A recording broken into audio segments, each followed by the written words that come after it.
Hello family, welcome to another video where I am your host, Cynthia, Unapologetically Cynthia. Welcome back to my channel, welcome back to my platform. Just welcome, welcome, welcome. Welcome if you're new, welcome back if you're old. Ladies, I want you to grab your pillows for this topic. I got my pillow in my lap also because I don't have one in the pants. But get your pillow nonetheless. We need to talk. We really need to talk. My goal was to go shower and get in bed and watch TV. But then I couldn't shake this topic out of my spirit, right? And so here I am. Before I went to go take my shower, I was flipping through the TV, trying to see what I was going to watch when I, got in bed or, whatever. So I came across this this eviction process. A lady was getting evicted out of her house.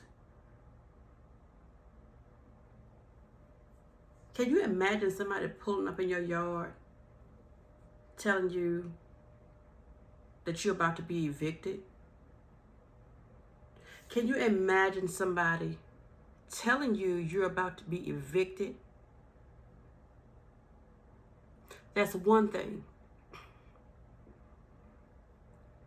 Another thing is to be evicted and have a man. Let me take that back.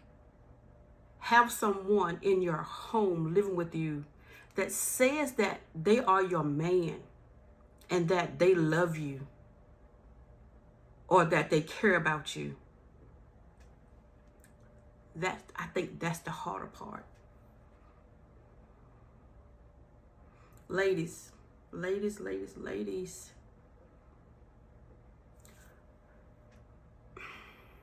must do better. We must do better. So when I talk on this topic, when I speak on this topic, I'm not gonna call any names. Let's call this man Johnny, okay? The man that was evicted, the lady, this lady, she got kids. She got 6 kids. But I think only 2 were there. It didn't matter if only 1 was there. The process was still about to be started. She was so frantic.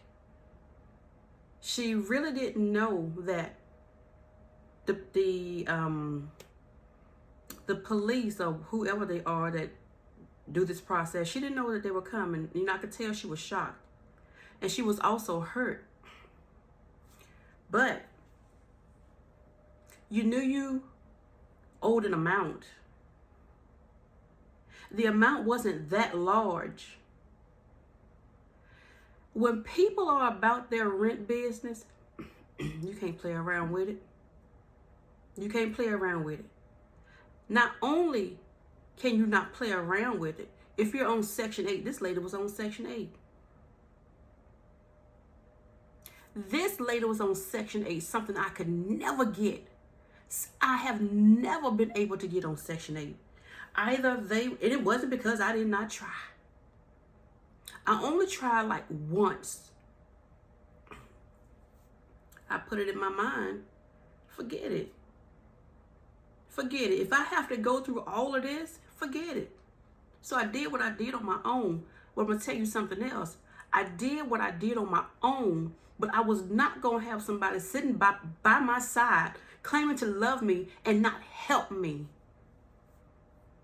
Ooh, I could get so heated about this topic, but I'm trying to stay calm. I'm trying to stay calm because it angers me. It angers me to the core that a black man says that they love us, that they love you. But you can't help me pay my rent. You can't help me pay my light bill. You can't help me pay my car note. You can't help me pay my car insurance. You can't help me bring food in the house.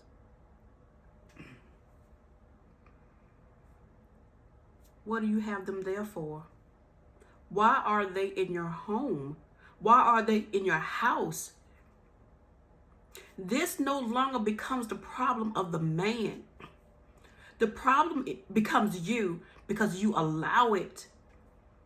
There is no love in the world that should make you have a man lay beside you and you know you're in an eviction process. So when this bailiff he had his guys to go in and move the stuff out, set it out on the lawn.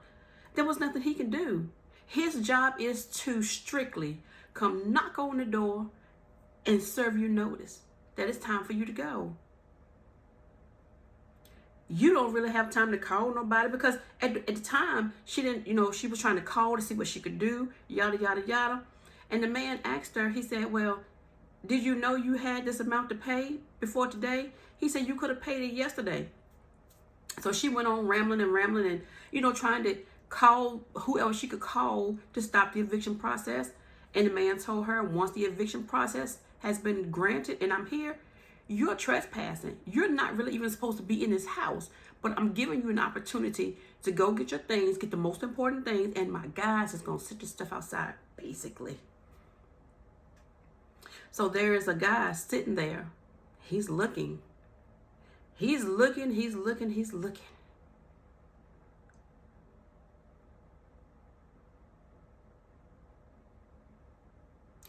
You got Johnny sitting right there for what? Johnny see you about to get evicted. Johnny see you about to get put out. Now, mind you, she owed these people $412. Then he come out his mouth and said, I can go pay that right now.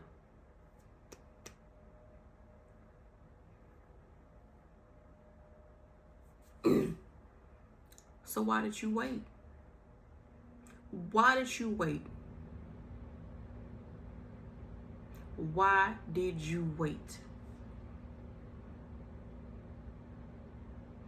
I know a lot of times as a woman, we don't like to ask a man for nothing. I know a lot of times we want to seem like that we're super, we're super women, we're superwoman. And baby, we are. We are super women. Absolutely, we are. But there comes a time when if you're one of the ones that don't like to open your mouth and ask, and he's up in your house, eating your food, using your water, whatever the case may be, you need to let it be known, hey, it's rent time. It's water bill time. Whatever bill it is, it's time for it to be paid. What you got? What can you give me? I need this.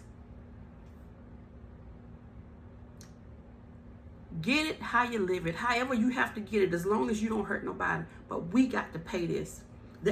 It becomes we. Because if Johnny up in there, Johnny might not see his name on the lease, but Johnny lives there. Sis, you don't need no man that bad. I don't care if he's the father of your children. And I'm not badgering fathers. I'm badgering any man that don't help support that woman. But like I said in the beginning of this video, it becomes the woman's problem. You allow this. You can't do that. Can you imagine how that teenage son felt not knowing what was going on when his mama was about to be put out? The little girl, she had no clue what was going on. All she knows is that her mama's stuff was sitting outside on the grass. That is so hurtful. So hurtful.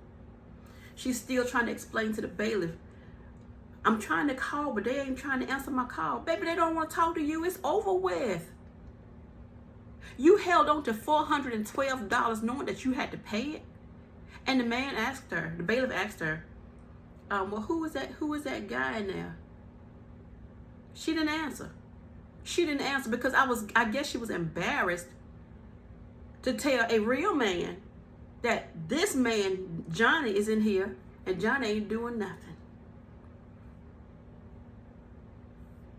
You got a Section 8 house, and here some people can't even get on Section 8, and you fumble the bag. You really fumbled a big bag. You fumble a bag if you lose your Section 8 because you cannot pay this portion of the rent, and you got Johnny up in here. I'm pretty sure Johnny got money to smoke his weed. I'm pretty sure Johnny got money for cigarettes. I'm pretty sure Johnny got whatever money he need to get his high on.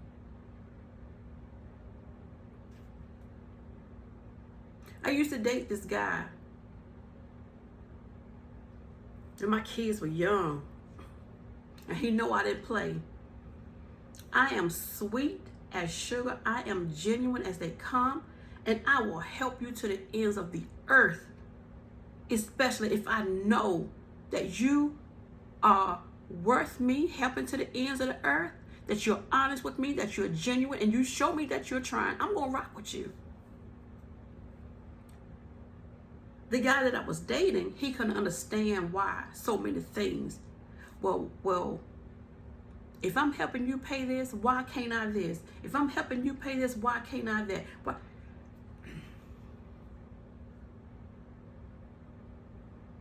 You're not helping me like you think you are. You need to find a better job, because hustling, that's not guaranteed. You need something that's going to guarantee this bill. That's what I need. Now your friends ain't coming up in here. Nope. Now your guy friends ain't coming up in here. Nope. I got kids. You meet them somewhere else.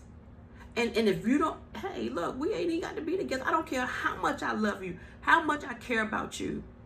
Business is business. Stop letting Johnny take up space in your house. You can get evicted by yourself. You can do bad by yourself. I know that's a cliche term, but it is so true.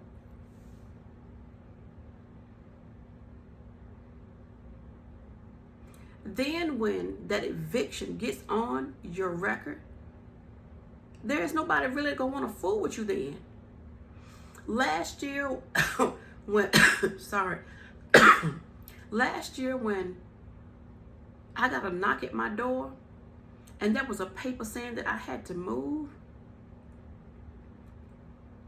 I almost stopped breathing. I got dizzy, I got lightheaded.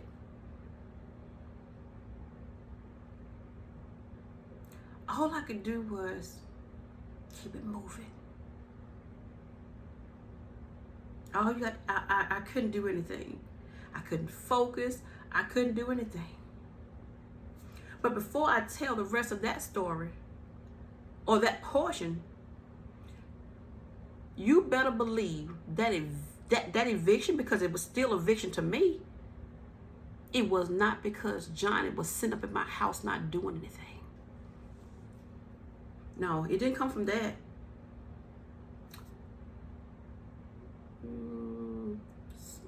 About 15 videos down.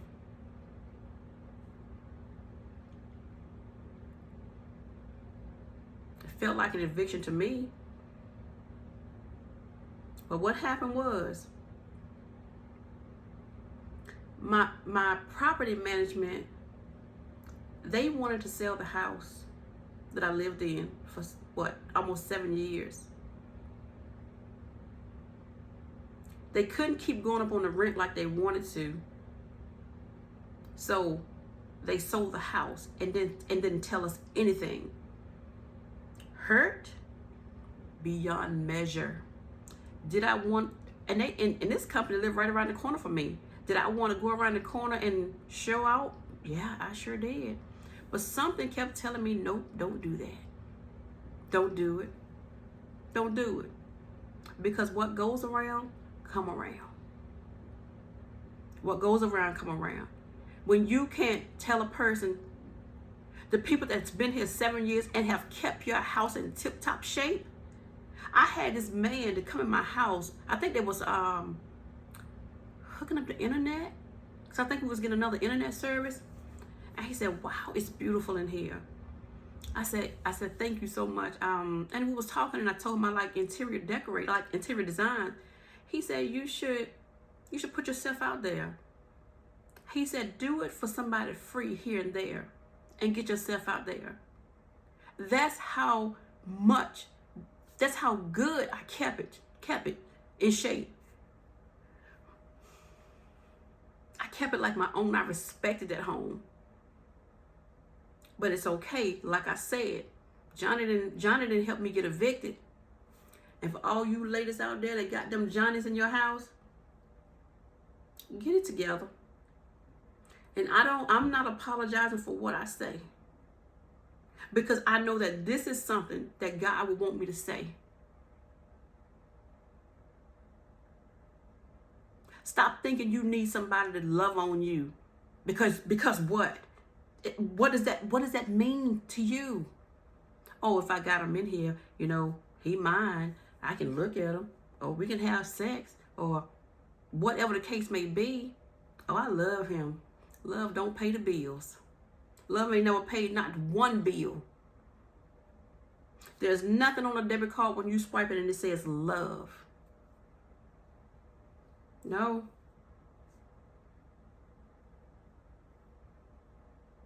If a man truly wants to be in a relationship with you, however you choose to be in a relationship with that man, and he's in your house, he's going to show up for you every time. He's going to go pay some of them bills, and you ain't got to know he paid them. You ain't going to know he paid them. He going to say, baby, I done took care of that.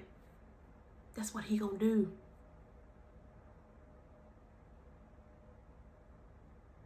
Y'all riding around. He riding around in the front seat of the car while you driving like it's all good. He know he ain't got no good intentions for you.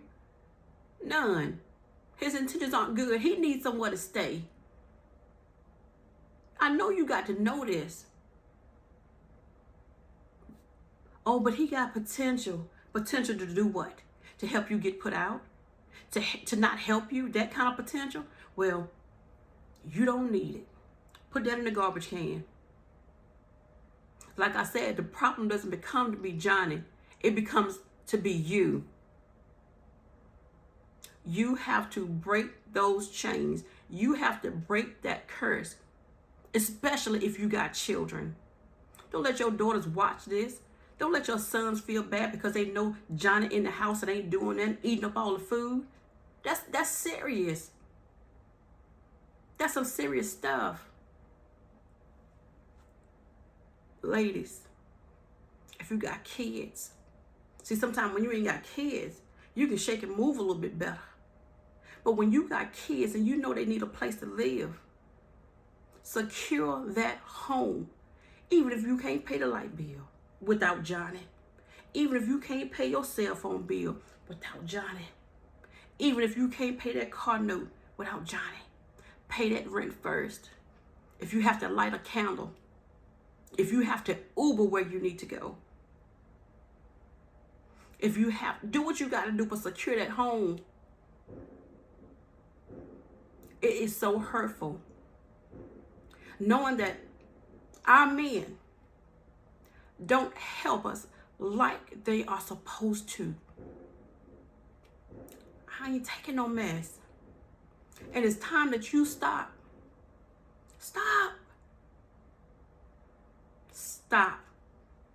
That's why our men like they are today.